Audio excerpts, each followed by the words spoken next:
মঙ্গলবার ঊনকোটি জেলার অন্তর্গত কাঞ্চনবাড়িতে প্রাণী সম্পদ বিকাশ দপ্তর উদ্যোগে নির্মিত প্রাণী চিকিৎসালয় ও কৃত্রিম গো প্রজনন কেন্দ্রের নতুন ভবনের উদ্বোধন করেন মুখ্যমন্ত্রী ডক্টর মানিক সাহা। এই উদ্বোধনী অনুষ্ঠানে অন্যান্যদের মধ্যে উপস্থিত ছিলেন প্রাণী সম্পদ বিকাশ দপ্তরের মন্ত্রী সুধাংশু দাস সহ আরও অনেকে। মুখ্যমন্ত্রী ডক্টর মানিক সাহা এই প্রসঙ্গে বলেন, উন্নয়নের দিকেই বিশেষ লক্ষ্য দেওয়ার জন্য দেশের প্রধানমন্ত্রী নরেন্দ্র মোদী সবসময় বলে থাকেন। সেই মোতাবেক প্রত্যেকটি ক্ষেত্রে উন্নয়নমূলক কাজকর্মকে এগিয়ে নিয়ে যাওয়ার জন্য রাজ্য প্রচেষ্টা চলছে।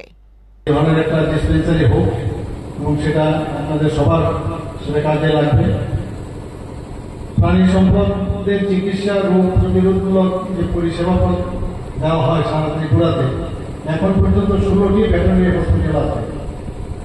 আমাদের একটা কলেজও এখানে আছে, ভেটেরিনারি কলেজ। আমি নিজেও মাননীয় মন্ত্রী বাহাদুরকে আমি বলেছি আমি যাবো সেখানে, কারণ আমার কলেজ লাইফেও ভেটেরিনারি কলেজের সাথে আমাদের যারা অনেকে আছে আমাদের কলিগ, সেই ভেটেরিনারি কলেজ বাইরে ত্রিপুরাতে তো আমাদের ভাবাই যায়নি যে ভেটেরিনারি কলেজ এখানে হবে।